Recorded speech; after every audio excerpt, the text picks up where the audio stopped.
أعوذ بالله من الشيطان اللعين الرجيم.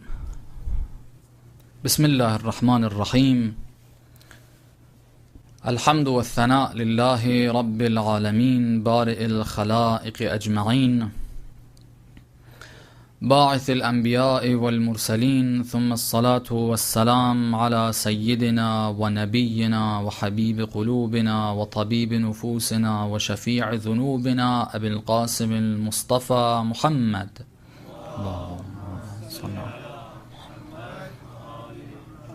وعلى أهل بيته الطيبين الطاهرين المعصومين المكرمين المنتجبين، لا سيما بقية الله في العالمين، روحي وأرواح العالمين لتراب مقدمه الفداء، ولعنة الله على أعدائهم أجمعين إلى قيام يوم الدين. For the hastening and the return of our Imam, please recite a salawat.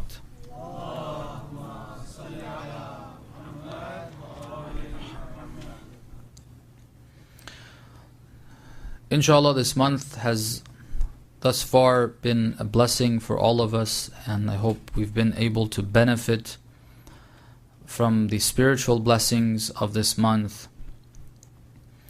And we ask Allah subhanahu wa ta'ala, if we have had any shortcomings up to this point, which personally I'm sure I have, we ask Allah subhanahu wa ta'ala to forgive and to allow us to benefit from the remainder of the month. And we ask Him not to allow us to be of those that, God forbid, the month of Ramadan comes to an end and we weren't even able to give or get our sins forgiven. We ask Allah subhanahu wa ta'ala for that help, and we ask the Imam of our time, the guide that Allah subhanahu wa ta'ala has placed for us to help us out. We do tawassul to him, insha'Allah. Recite a salawat.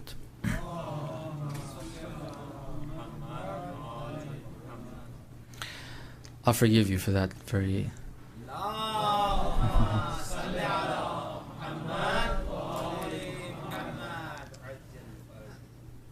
We've talked about and we've been trying to focus on our responsibilities as a means to get to the goal of our creation, the perfection that Allah subhanahu wa ta'ala wants us to get to, the blessing that He has prepared for us that no one else can receive except for human beings. We want to become the slaves of Allah subhanahu wa ta'ala, the servants, the ibad of Allah, which will open our hearts to see His presence, to feel His presence, to enjoy His presence, and see Him in everything around us, inshallah. Said that the ahadith, the verses, all of them point us in the direction that the only path for this, the only path of salvation, is obedience to Allah subhanahu wa ta'ala. Being the slave of Allah, doing everything for the sake of God, and for the sake of nothing else and no one else. And that's the meaning of La ilaha illallah. When we say La ilaha illallah, it means I do not give in to anyone's request, not even my own desires, my own requests. What my nafs tells me, I only and only listen to Allah subhanahu wa ta'ala. Nobody else is worth listening to. That's what La ilaha illallah means.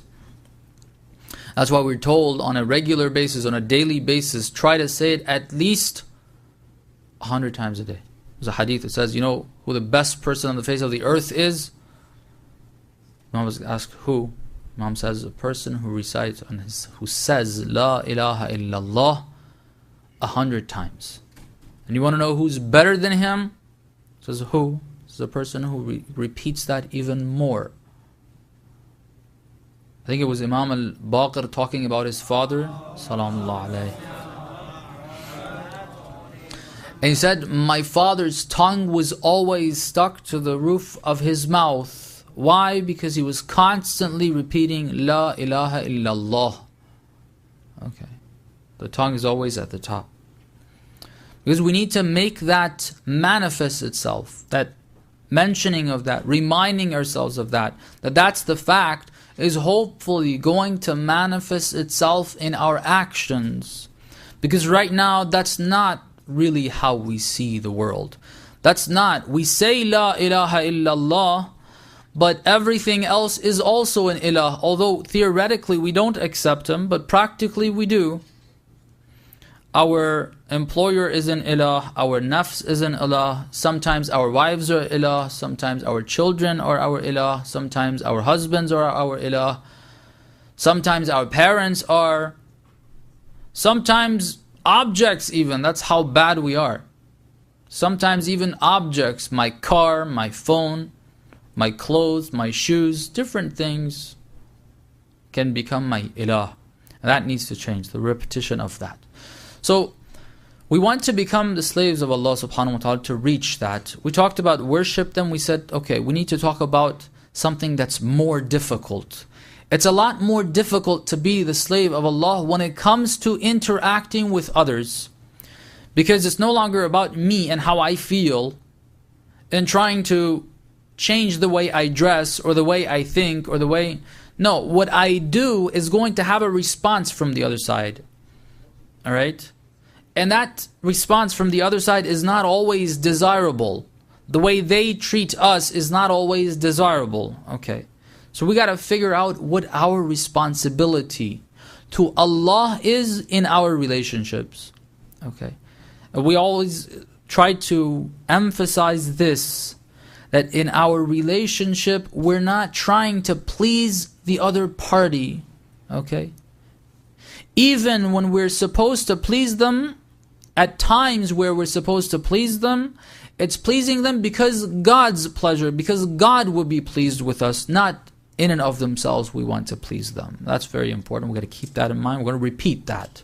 So we've got to get that through our heads. And make that part of our thought process every time we want to do something. So Allah subhanahu wa ta'ala has said that we got certain responsibilities towards others. We can't just treat people the way we want. We can't expect that we do our worships, we do our dua, we gather together for dua kumail, dua iftitah, we do our prayers, we hear these spiritual things, we want to get close to the imams, we hear people seeing the imam of our time, we like to see him, but then after the talk is over, after the prayer is over, after the dua is over, after the ziyarat is over, after the hajj is over, we're back to the same person again. Okay. With those actions, we're not going to be able to. When we're spiritually high, we want all of those. But then, we're not willing to change and, in a sense, pay the price. Paying the price means we're going to be doing what? We're going to be doing things exactly the way Allah subhanahu wa ta'ala says. So first, we talked about the family. And that God says, look, you've got to make sure you keep that family together. Whether it's husband and wife or it is relatives. And then we moved on to the parents and children relationship. We talked about the importance of respecting but not necessarily obeying our parents. Okay, we explained that in the previous few sessions, and I think we've spent enough time on that. But I can't overemphasize that because the verses of the Holy Quran, plenty of times, when Allah subhanahu wa ta'ala wants to describe our Prophet Jesus, ala nabiyina wa alayhi wa alayhi salam, or Yahya, the Prophet, ala nabiyina wa alayhi wa alayhi salam, one of the things that he says about them is either barran biwalidati, I'm kind to my mother, in the case of Jesus, and I'm not disrespectful of her, it says in the verses. And Prophet Yahya says towards his parents. Alright, that's very important for us to note. Spiritually, it's very effective as well. But we said, there's another part of that, and I will repeat, we have got to look at our responsibilities. When we talk about being kind to parents, we've got to look at ourselves as those who have parents and our relationship with our parents. Regardless of age, I need to look at how I am and how I have been, how I was in relationship with my parents, and I need to change that for the better. But then there's another idea, and that is, what about our relationship with our children? What type of a responsibility do we have there? What type of a behavior are we supposed to have with our children? Okay. One thing that we need to get straight in our heads. Okay. And now we're listening to this part as what?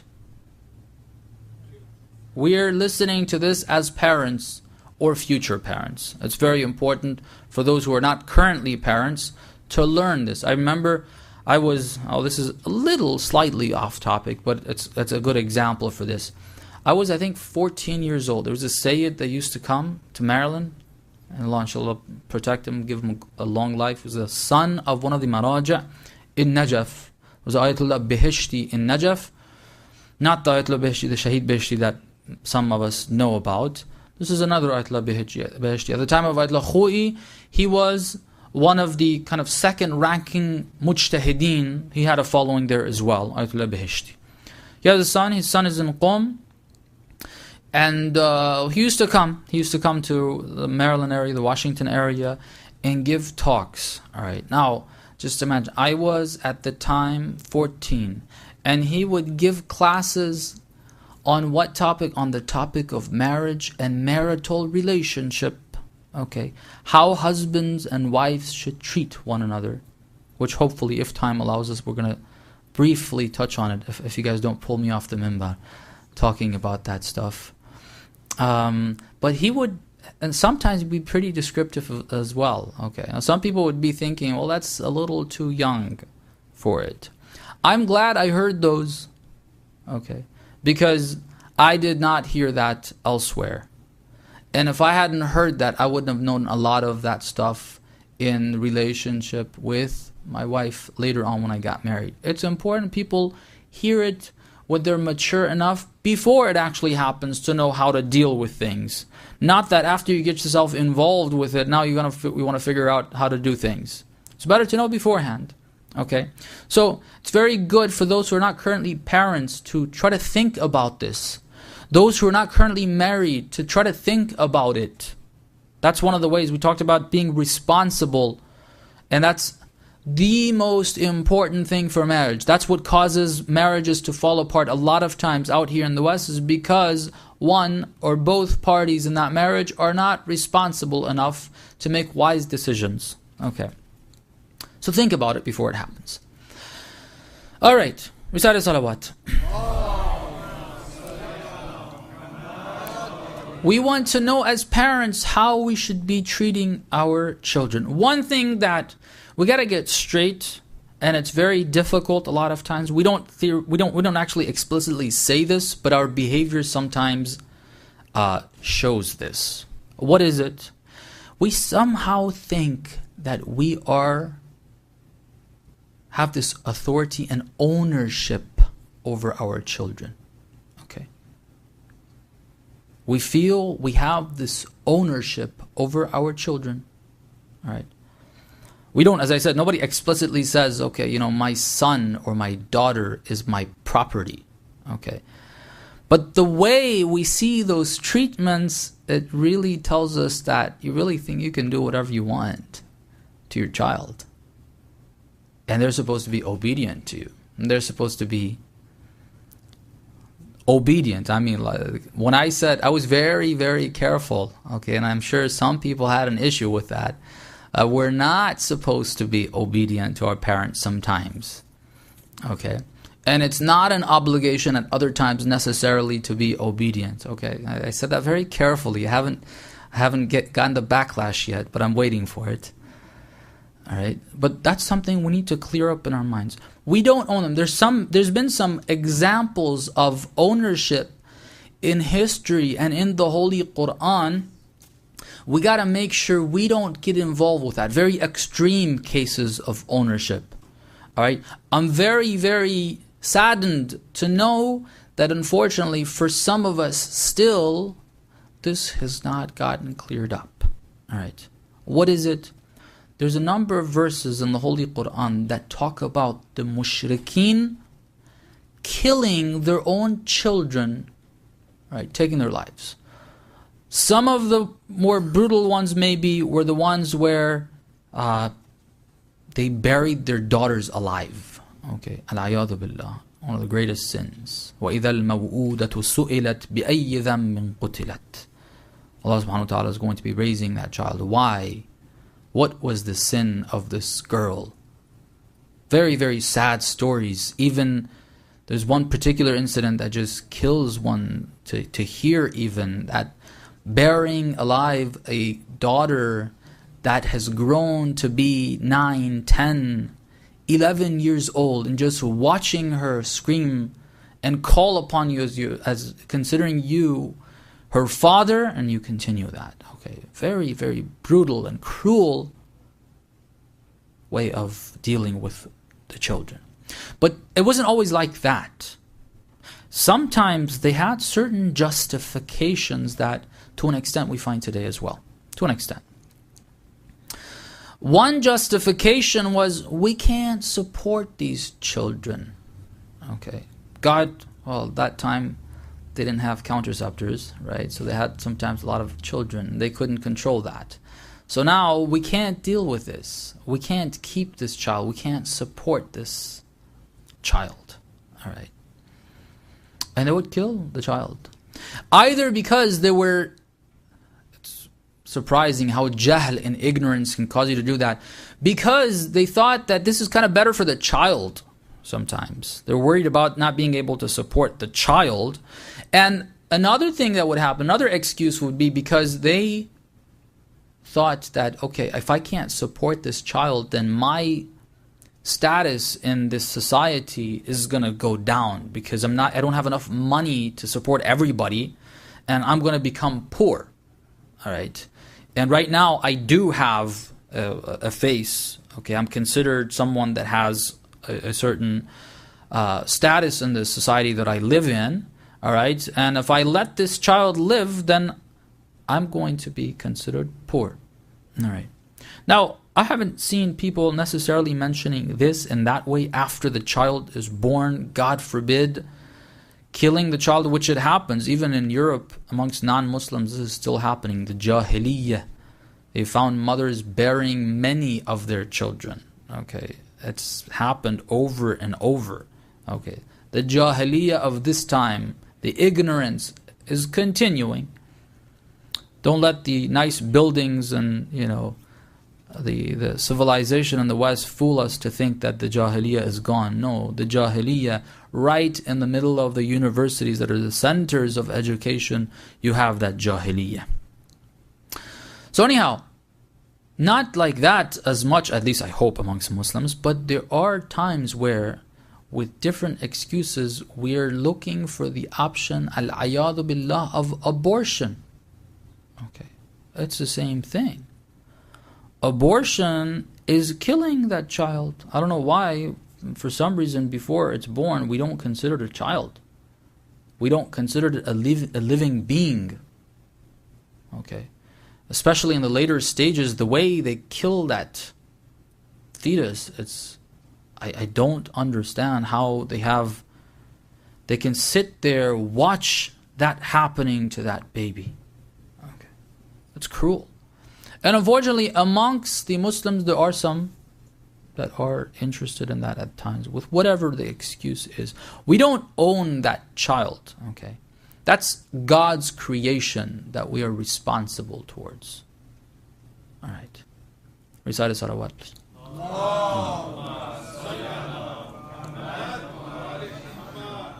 When it comes to our decisions for our children, again, all right, we are not making these decisions because we have this authority over them and we want to do this because of ourselves.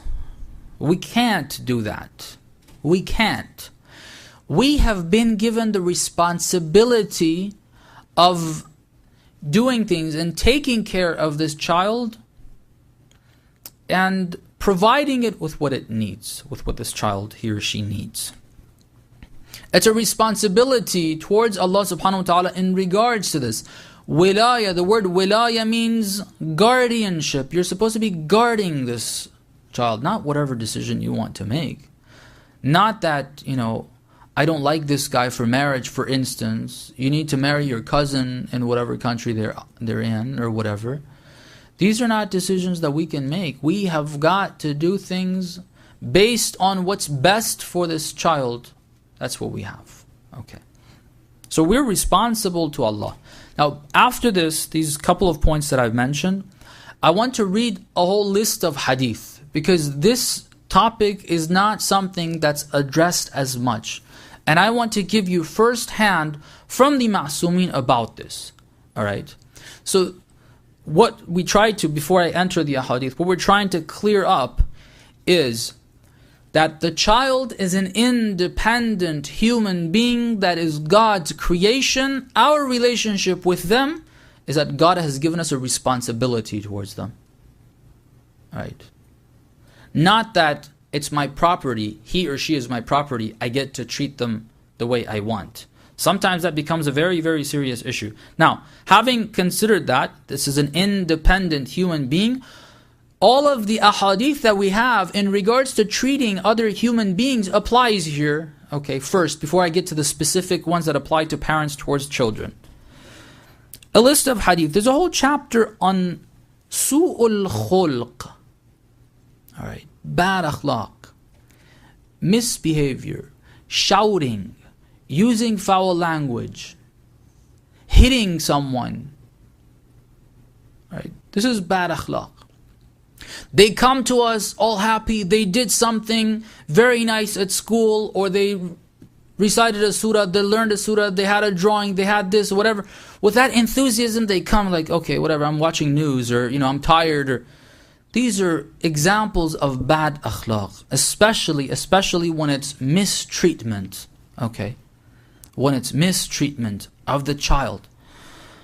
Hadith from Imam Sadiq salamullah alayhi. إن سوء الخلق لا يفسد العمل كما يفسد الخل العسل. Have you ever added vinegar to honey? Have you ever done that experiment in school, or I don't know, elsewhere, just on your own? There's a drink they make in Iran, they call it sakanjabin. Alright, it's actually a combination of the two. They have honey, then they add vinegar to it. Okay. Try that. Alright, kids, you can try it at home, if your parents allow you. Take a little bit of honey, don't waste too much honey, and then you can make a drink out of it. Take a little bit of honey and add a few drops of vinegar to it and see what it does. It dissolves it. It destroys it. Okay? Honey has a certain thickness to it. That's how we know it as. But once you add the vinegar, it just dissolves it. It destroys it. Right? You don't have honey anymore. It says, when you do good actions, this hadith says, when you do good actions, you're trying to move towards Allah. You read the ahadith, you want to get spiritually high. You want to get close to Allah subhanahu wa ta'ala, close to the Holy Prophet, close to the Ahlul Bayt. You want to hear the salams from the Ahlul Bayt, but you're mistreating others, especially when it comes to the family. Because as I said, when we go inside that house, sometimes we just feel like we have the liberty of saying things that elsewhere we would not feel it appropriate to say. To my coworker, I don't feel like I can say that. School, I dare not say that to my teacher or to my professor. In the center, I can't even mention that word. Okay? But in the house, that's fine. Nobody's going to see me there. I can say that. Right? Especially as parents, and I'm tired. I've come from work. I've had to deal with people. Now the children, they're asking too many things, nagging, not doing their homework. The house is not as clean as I would expect it to be. The food is not what I expected it to be. Okay. And I blow up. Okay. This su'ul khul causes the good actions, all of what you've done for the past month or years to get close to Allah subhanahu wa ta'ala, just like that honey, it dissolved. It's gone away. Finished. Alright.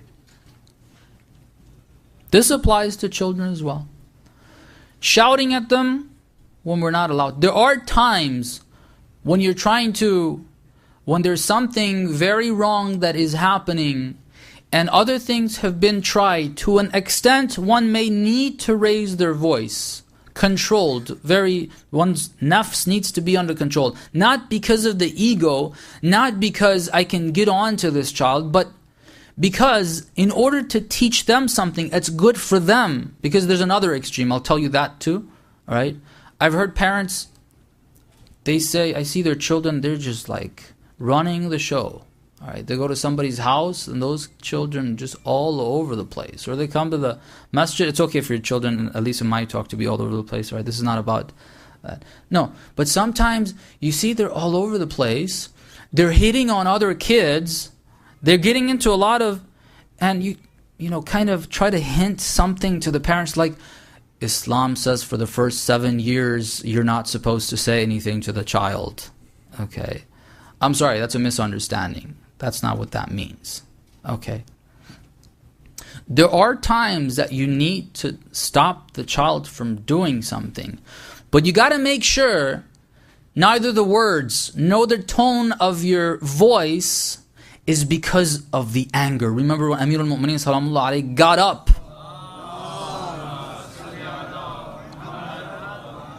When he was disturbed and the enemy of God spat in his face, he got up. Because he didn't want to do it because he was angry. He wanted to do it because of Allah subhanahu wa ta'ala. So when we're angry already from work and stuff, just try, look, all of what's coming to me, I see things wrong, that's not because of God. Nothing's actually wrong, it's me right now. Just cool off. All right? Don't say anything. We're told. Don't say anything. Let yourself cool off. When you're in a good mood, then if you see something wrong happening, controlled. Sometimes you need to raise that volume a bit. Okay. Sometimes you need to maybe pull them a bit so they realize there's something. But very controlled. If it's not the right time, it would be referred to as su'ul khulq.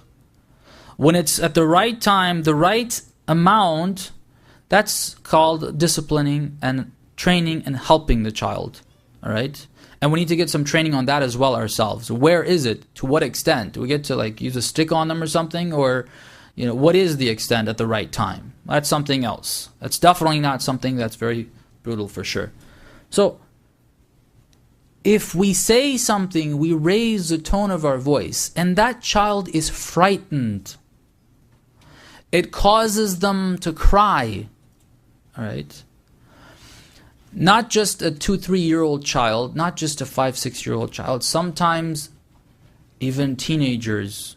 If we are raising that tone where we're not supposed to because of our anger, we can't do that. This is referred to as su'ul khulq. First hadith. Recite a salawat, please.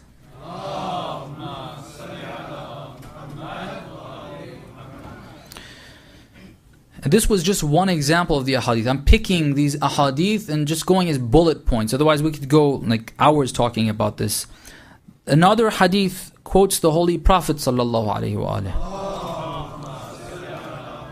He says, لو كان الخرق خلقا يرى ما كان شيء مما خلق الله أقبح منها. Some of us have this very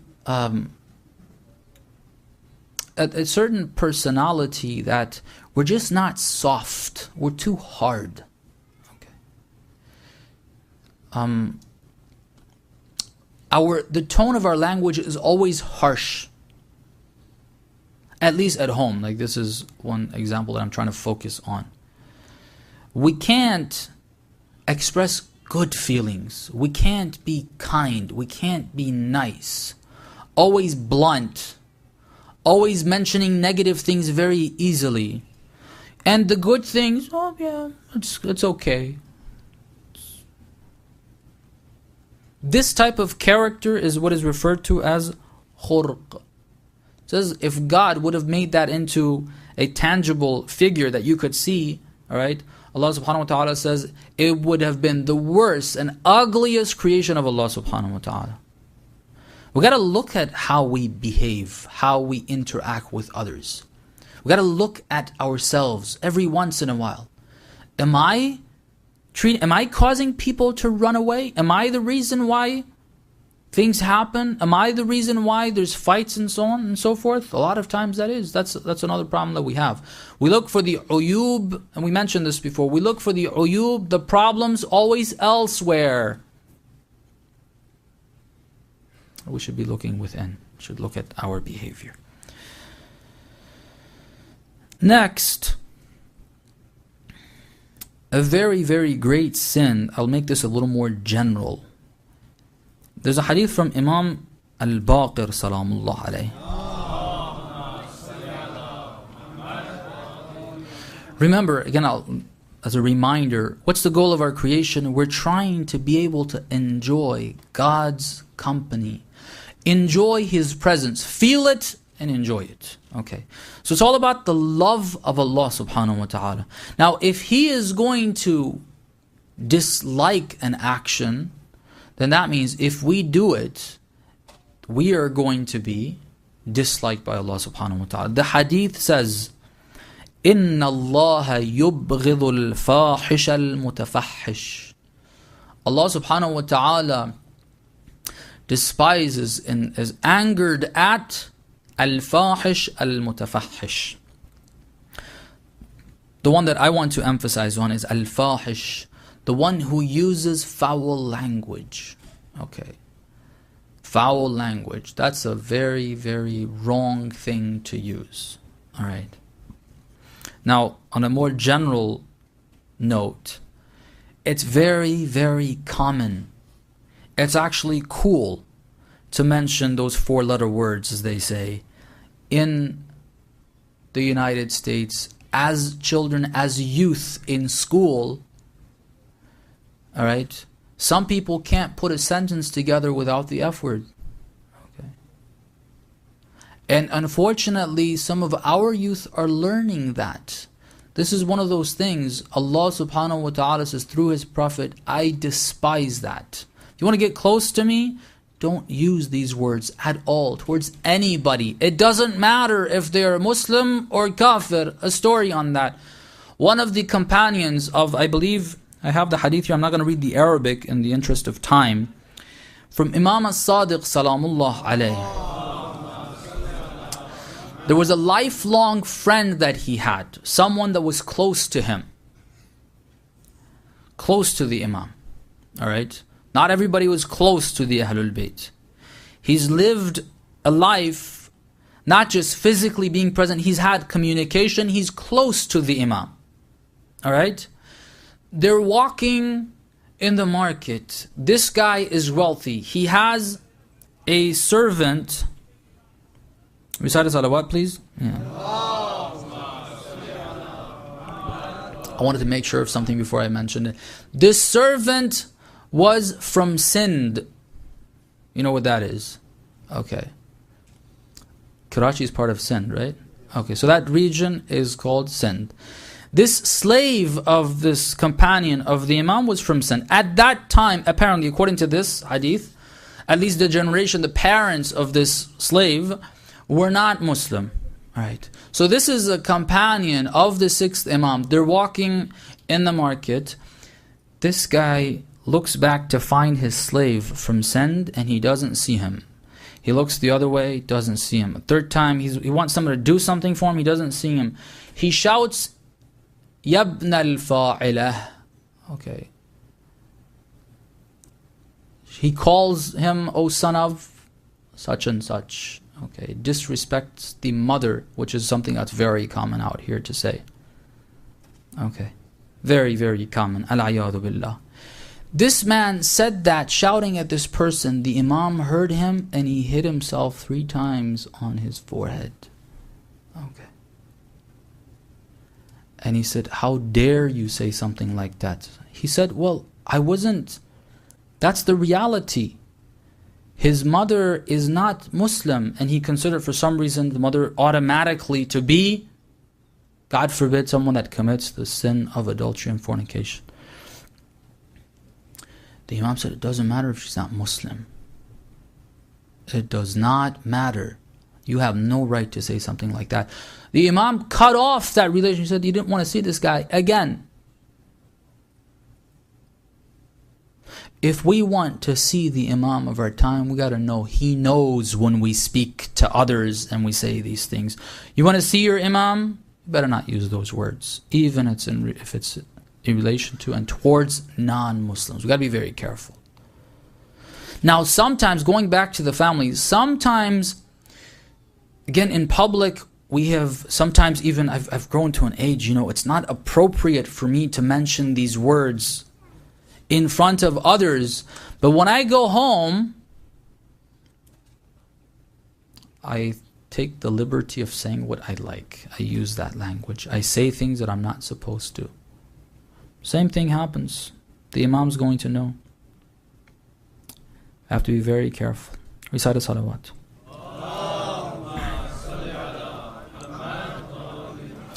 Getting a little more, those are general advices. Now a little more towards the family and talking about the parents and the children. Parents and children.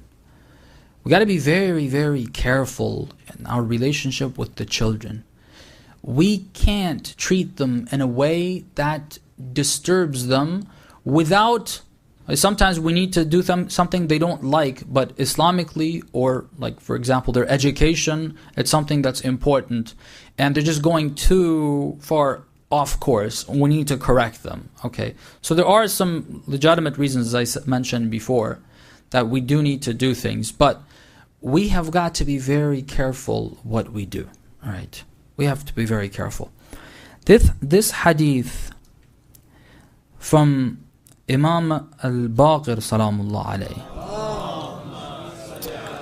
He says, again in the interest of time I won't read the Arabic, he says, when my father wanted to pass away, Imam Zayn al-Abidin, he brought me close to him and he said, I want to advise you, I want to give you this wasiyyah. Again, when someone who's passing away is giving wasiyyah, that means it's a very, very important advice. He says, I want to advise you with something that my father advised me when he wanted to leave this world, and his father advised him. What is that? He says, Ya bunay, إياك وظلم من لا يجد عليك ناصرا إلا الله. Be very, very careful of mistreating and oppressing someone that has no one except for God to call upon against your oppression. Okay, that's what a child is. A child has no one to go to except for Allah subhanahu wa ta'ala. When he or she makes that cry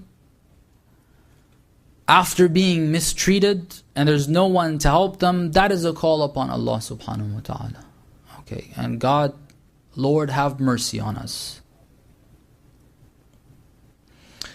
If we do that later on, even sometimes even when our children have grown up, maybe they're even married, I corner them and I pressure them on something for them to do, and they're really, really being disturbed. Sometimes we kind of move them towards tearing their relationship with their wife or with their husband for no legitimate reason, for what we like, right? And that, again, they can't go, they're a shameful person. Inshallah, we've taught them, they're not going to go tell people about that. They're not going to go get the cops on us like some children do out here. They're not going to do that. They won't break away from you, but they're going to take it with a lot of pain. That's oppression, brothers and sisters. We can't do that. And Allah subhanahu, and the Imam tells us, we better be careful with these types of oppressions. Next hadith, we said salawat.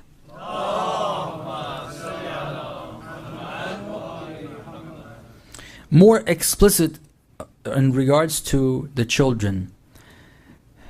Imam al-Kadhim says, إِنَّ اللَّهَ عَزَّ وَجَلَّ لَيْسَ يَغْضَبُ لِشَيْءٍ كَغَضَبِهِ لِلنِّسَاءِ وَالصِّبْيَانِ. There's nothing that raises God's wrath and anger the way mistreatment of women and children does.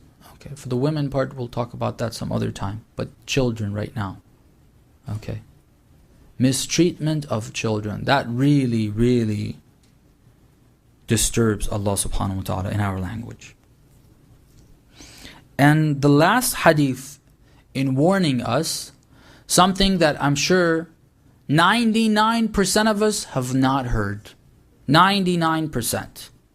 And I made sure this one has a valid chain of narrators because I want to emphasize on this. Alright. Some of the ahadith may, not have such a strong chain of narrators. People may question it.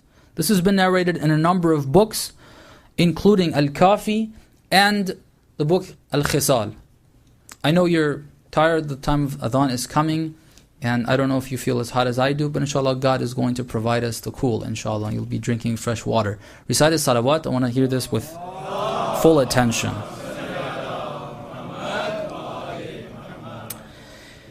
It's from Imam al-Sadiq, quoting his father, from his forefathers, from Amirul Mu'mineen, from the Holy Prophet sallallahu alaihi wa says يلزم الوالدين من العقوق لولدهما إذا كان الولد صالحا ما يلزم الولد لهما. Okay. All the negative things that have been said about عقوق الوالدين, if they are not pleased with us, and they are rightfully not pleased with us, they have the right not to be pleased, and God takes that serious, which is referred to as عقوق. We have not shown them the respect that we were supposed to, okay, and it caused them to get very, very upset at us. Whatever is said, and however negative that is considered, it says the same relationship exists with the parents and children the other way around. In other words, if the parents mistreat the children such that they're just so upset with the parents, which is referred to as uquq, if this child was a good person, then it's the same story. It's not only parents with children and the children having to respect the parents. It's the other way around as well. Okay? It's the other way around as well. We got to be very, very careful.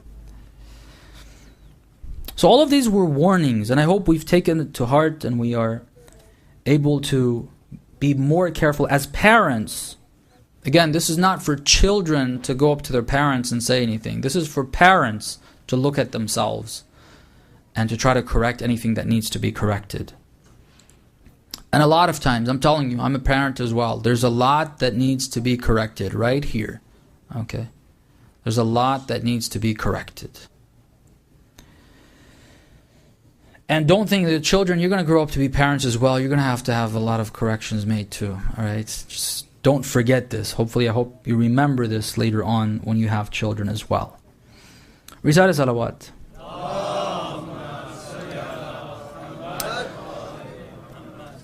The reverse of that, kindness to the children being so rewarding. I'll start with one hadith which some of us may already know, but it won't hurt to remind.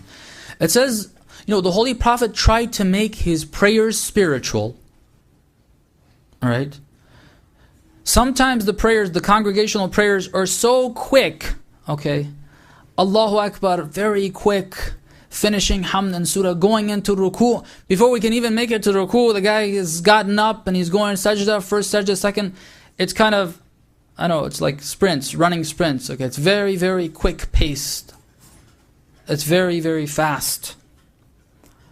That doesn't allow you to concentrate. Although we're supposed to not prolong it for people, but prolonging it means that, for instance, you say Subhana Rabbiyal Azim wa bihamdih 3 times. You take your time, and then you add in a salawat to that. And then you get up, you say the full dhikr, you go to ruku, you repeat those adhkar, you take your time. Alright? That's something that we're told not to do when it comes to the general public. It's better to try to make the prayers quicker. Okay. But it doesn't mean we rush it such that people don't have a spiritual experience. Alright? Unless there's something else going on. The Holy Prophet is praying the prayers such that, there's a certain pace that he does them. And one day, they found the Holy Prophet making his prayer very quickly. To the extent that people ask them the question, so, Ya Rasulullah, why did you do the prayer so quick this time? The Holy Prophet responded, he said, didn't you hear the cry of the baby? Okay. There was a baby. This is not about Imam Hassan and Imam Hussein that you say, oh, it's about the Imams. No.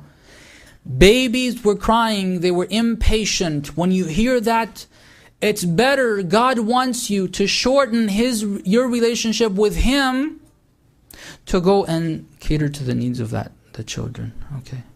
Now, this is what He wants you to do. It's beneficial. It's spiritual. That's what makes it spiritual. Another hadith, which is very important. I think I only have time to say this one.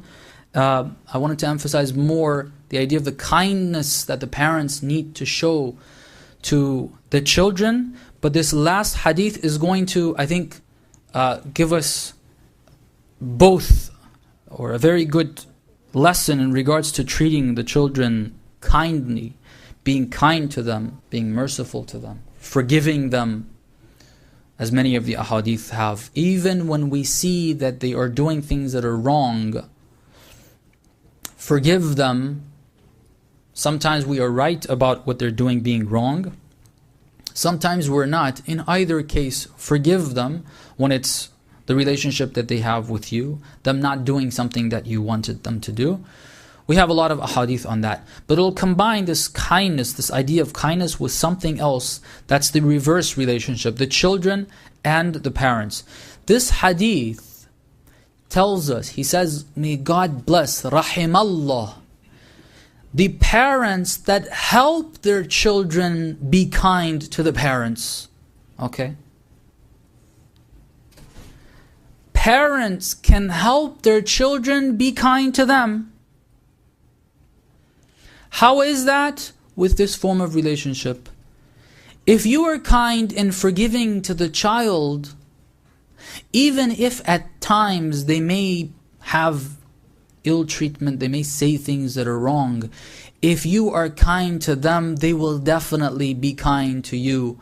Very, very rare instances that, yeah, people have free will, they may not do that. But it will prepare them to be a lot more respectful of you. They would want to listen to you. They would enjoy hearing you. If you overburden the children, constantly telling them to do something or not to do it, they get tired and frustrated. And then you get on to them when they don't listen to you. It causes even more frustration. You want them to do what's right. You want them to treat you well. And they're just fed up with it. And their response to you, that will cause them, as the hadith says, will cause them to mistreat you. You're doing something wrong to them. They're going to do something wrong to you. Both are going to be losing. Okay. You are the older one. You are more mature. You've lived longer. We can't expect the child to know more. We can't expect the children to act like that. If we understand more, if we are older, then we should be more forgiven. We should be more wise. Don't keep ordering the kids around. Get them all frustrated. When they don't listen, be forgiving. Allow it to escape your heart. Show kindness to them. Spend time with them. Have fun activities with them. You do all of that, guaranteed, according to these ahadith, you're going to have a positive response from them. They are going to be treating you well. They will enjoy your company. They would want to come and ask you. They would consider you wise, and they would want to ask you, Dad or Mom, can you tell me what you think on this? Instead of you wanting them to come and they don't come, they ask everybody else but us, and we're disturbed by it. We want to tell them what to do. That's going to change. We ask Allah subhanahu wa ta'ala, by the right of the Ahlul Bayt, by the right of the Imam of our time, that He hastens the return of that beloved Imam, inshallah. We ask Allah subhanahu wa ta'ala that He helps us in this noble and blessed month to grow spiritually, to be able to develop ourselves into the true followers, companions and soldiers of the Imam of our time. We ask Allah subhanahu wa ta'ala to prolong the life of and give good health to all of those who are helping the cause of Islam, especially the Maraja and especially the leader. We ask Allah subhanahu wa ta'ala by the right of the Ahlul Bayt to forgive us all of our sins. We ask Him to forgive our parents, our grandparents, our forefathers, our relatives, all believers, those who are alive, those who've passed away, of their sins, inshaAllah. We ask Him to relieve all the believers from any form of suffering, difficulty, hardship, whether it's related to work, illness, needs that they are needing to have, that Allah subhanahu wa ta'ala grants them their needs and relieves them of the sufferings and the pains and difficulties. We ask Allah subhanahu wa ta'ala to relieve all the people of the world of the oppressions that they're facing, inshaAllah. بالنبي وآله رحم الله من قرأ الفاتحة مع الصلوات. Things can become my ilah. And that needs to change, the repetition of that.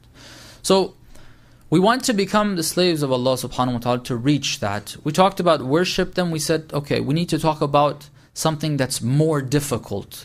It's a lot more difficult to be the slave of Allah when it comes to interacting with others. Because it's no longer about me and how I feel and trying to change the way I dress or the way I think or the way... No, what I do is going to have a response from the other side. Alright? And that response from the other side is not always desirable. The way they treat us is not always desirable. Okay. So we got to figure out what our responsibility to Allah is in our relationships. Okay. And we always try to emphasize this, that in our relationship, we're not trying to please the other party. Okay? Even when we're supposed to please them, at times where we're supposed to please them, it's pleasing them because God's pleasure, because God will be pleased with us, not in and of themselves we want to please them. That's very important. We've got to keep that in mind. We're going to repeat that. Because we've got to get that through our heads. And make that part of our thought process every time we want to do something. So Allah subhanahu wa ta'ala has said that we got certain responsibilities towards others. We can't just treat people the way we want. We can't expect that we do our worships, we do our dua, we gather together for dua kumail, dua iftitah, we do our prayers, we hear these spiritual things, we want to get close to the imams, we hear people seeing the imam of our time, we like to see him, but then not even my own desires, my own requests, what my nafs tells me, I only listen to Allah subhanahu wa ta'ala. Nobody else is worth listening to. That's what La ilaha illallah means. That's why we're told on a regular basis, on a daily basis, try to say it at least 100 times a day. There's a hadith that says, you know who the best person on the face of the earth is? Imam was asked, who? Imam says, a person who recites, who says, La ilaha illallah 100 times. And you want to know who's better than him? Says, who? It's a person who repeats that even more. I think it was Imam al-Baqir talking about his father, Salamullah alayhi. And he said, my father's tongue was always stuck to the roof of his mouth. Why? Because he was constantly repeating, La ilaha illallah. Okay. The tongue is always at the top. Because we need to make that manifest itself, that mentioning of that, reminding ourselves of that, that's the fact, is hopefully going to manifest itself in our actions. Because right now, that's not really how we see the world. That's not. We say La ilaha illallah, but everything else is also an ilah. Although theoretically we don't accept him, but practically we do. Our employer is an ilah, our nafs is an ilah, sometimes our wives are ilah, sometimes our children are our ilah, sometimes our husbands are our ilah, sometimes our parents are, sometimes objects even, that's how bad we are. Sometimes even objects, my car, my phone, my clothes, my shoes, different clothes, that God forbid the month of Ramadan comes to an end and we weren't even able to give or get our sins forgiven. We ask Allah subhanahu wa ta'ala for that help, and we ask the Imam of our time, the guide that Allah subhanahu wa ta'ala has placed for us to help us out. We do tawassul to him, inshaAllah. Recite a salawat.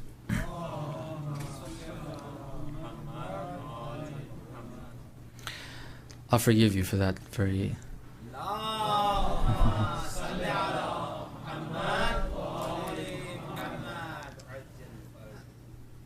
We've talked about and we've been trying to focus on our responsibilities as a means to get to the goal of our creation, the perfection that Allah subhanahu wa ta'ala wants us to get to, the blessing that He has prepared for us that no one else can receive except for human beings.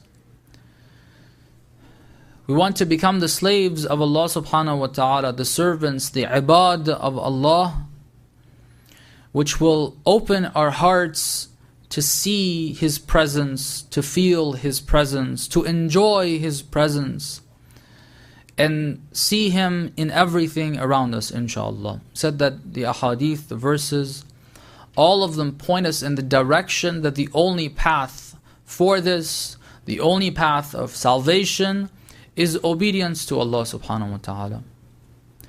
Being the slave of Allah, doing everything for the sake of God, and for the sake of nothing else and no one else. And that's the meaning of La ilaha illallah. When we say La ilaha illallah, it means I do not give in to anyone's request, not after the talk is over, after the prayer is over, after the dua is over, after the ziyarat is over, after the hajj is over, we're back to the same person again. Okay. Well, those actions we're not going to be able to. When we're spiritually high, we want all of those. But then we're not willing to change and, in a sense, pay the price. Paying the price means we're going to be doing what? We're going to be doing things exactly the way Allah subhanahu wa ta'ala says. So first we talked about the family, and that God says, look, you've got to make sure you keep that family together. Whether it's husband and wife or it is relatives. And then we moved on to the parents and children relationship. We talked about the importance of respecting but not necessarily obeying our parents. Okay, we explained that in the previous few sessions, and I think we've spent enough time on that. But I can't overemphasize that, because the verses of the Holy Quran, plenty of times, when Allah subhanahu wa ta'ala wants to describe our Prophet Jesus, ala nabiyina wa alayhi wa alayhi salam, or Yahya, the Prophet, ala nabiyina wa alayhi wa alayhi salam, one of the things that he says about them is either barran biwalidati, I'm kind to my mother, in the case of Jesus, and I'm not disrespectful of her, it says in the verses. And Prophet Yahya says towards his parents. Alright, that's very important for us to note. Spiritually, it's very effective as well. But we said, there's another part of that, and I will repeat, we have got to look at our response.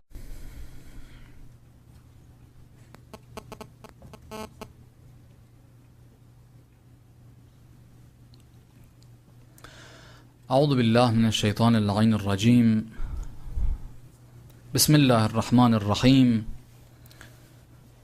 الحمد والثناء لله رب العالمين بارئ الخلائق أجمعين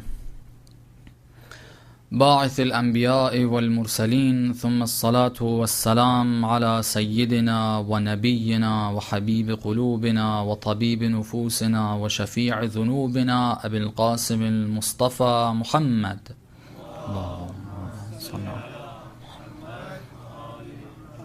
وعلى أهل بيته الطيبين الطاهرين المعصومين المكرمين المنتجبين لا سيما بقية الله في العالمين روحي وأرواح العالمين لتراب مقدمه الفداء ولعنة الله على أعدائهم أجمعين إلى قيام يوم الدين. For the hastening and the return of our Imam, please recite a salawat.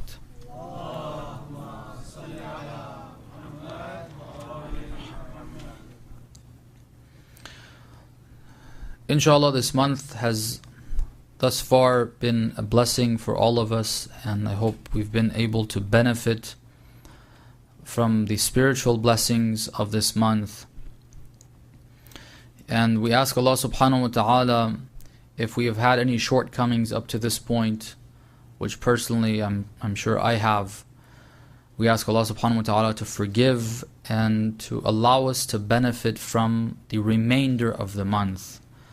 And we ask Him not to allow us to be of those